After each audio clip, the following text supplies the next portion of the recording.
প্রিয় দেশবাসী, আসসালামু আলাইকুম। আশা করি আপনারা সকলেই ভালো আছেন, আমিও ভালো আছি। আজ আপনি আমি ভালো আছি, কিন্তু আমার দেশ ভালো নেই। আমার দেশের জনগণ ভালো নেই। রাজা আসে রাজা যায়, কিন্তু দেশের জনগণের অবস্থা যেমন থাকে তেমনই থাকে। আমাদের দেশের জনগণের অবস্থার কোনো পরিবর্তন বা উন্নতি হয় না। কথায় আছে, যখন এক রাজা যায় আরেক রাজা আসে। রাজা প্রথমে খায়, যেই রাজা যখন চলে যায় তার পরের রাজাও সেই ঠিক সেভাবেই খায়। আর দেশের প্রজা বা দেশের প্রজাতন্ত্রের যারা রাজা থাকে তারা আগের মতোই বসবাস করে। তাদের জীবনের চাহিদা কোনো সময় পরিবর্তন হয় না। ঠিক আমাদের দেশেও এই মুহূর্তে এই ঘটনাটি ঘটতে চলেছে। আমাদের দেশে ফ্যাসিস্ট সরকার পালিয়েছে, দেশ নতুনভাবে স্বাধীন হয়েছে, দেশের মানুষ স্বাধীন হয়েছে, কিন্তু দেশের মানুষ কি সেই স্বাধীনতার সার্বভৌমত্ব রক্ষা করতে পারছে? দেশের মানুষ কি সেই স্বাধীন দেশে সুন্দরভাবে বসবাস করতে পারছে? না, পারছে না।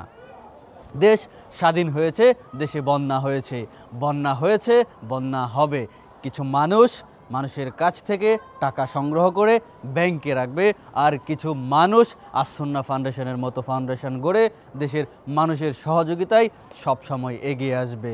কিন্তু যারা দেশ স্বাধীন করেছে বলে ঘোষণা করছে নিজেদেরকে, তারা কিন্তু যখন বন্যা পরিস্থিতিতে টাকা তুলেছিল সেই রিক্সাওয়ালার কাছ থেকে, সেই ছোট্ট শিশুর কাছ থেকে, এমনকি একজন ভিক্ষুকও তার জমানো টাকা থেকে কিছু টাকা আমাদের দেশের বন্যার্থদের পাশে দাঁড়ানোর জন্য দিয়েছিল।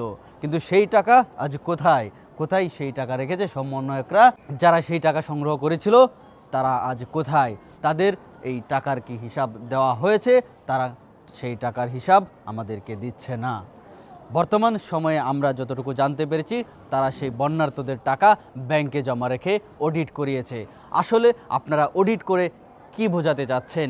যখন বন্যা হয়েছে তখন বন্যার্থ মানুষের পাশে না দাঁড়িয়ে আপনি সেই টাকা যদি ব্যাংকে জমা রাখেন, আমার প্রশ্ন আপনাদের কাছে, সেই টাকা দিয়ে আপনারা পরবর্তী টাইমে কি করবেন? সেই টাকা কি আপনাদের নিজেদের জন্য রেখেছেন, না আপনার বিয়ের জন্য রেখেছেন? সেই প্রশ্নের উত্তর অবশ্যই আপনাদেরকে দিতে হবে। কি জবাব দিবেন আপনি সেই ছোট্ট শিশুটিকে, যেই শিশুটি তার জমানো টাকা আপনাদেরকে দিয়েছিল বন্যার্থ মানুষের পাশে দাঁড়ানোর জন্য? আপনারা বন্যার্থ মানুষের পাশে দাঁড়ানোর টাকা ব্যাংকে জমা রেখেছেন। আপনারা কি কারণে সেই টাকা ব্যাংকে জমা রেখেছেন? জাতি আপনাদের কাছে সেই প্রশ্ন করছে, আপনারা সেই প্রশ্নের উত্তর দিবেন। আমরা ইতিমধ্যে দেখতে পাচ্ছি আসুন্না ফাউন্ডেশন সহ বাংলাদেশের ছোট বড় ইউটিউবাররা সেই বন্যার্থ মানুষের পাশে দাঁড়িয়েছে এবং তাদের ঘর নির্মাণ করে পুনর্বাসনের ব্যবস্থা করেছে। কিন্তু এখন পর্যন্ত যারা দ্বিতীয় স্বাধীনতার সূচনা করেছে বলে ঘোষণা করেছে নিজেদেরকে, তারা সেই টাকা তুলে আমাদের বন্যার্থ মানুষের পাশে ঠিক সেইভাবে দাঁড়ায়নি আমরা যতটুকু পরিমাণ তাদের কাছ থেকে আশা করেছিলাম।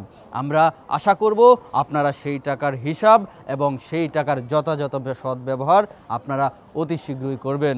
আপনারা বন্যার্থ মানুষদেরকে পুনর্বাসন করুন এবং সকলের পাশে দাঁড়ান। ধন্যবাদ সবাইকে।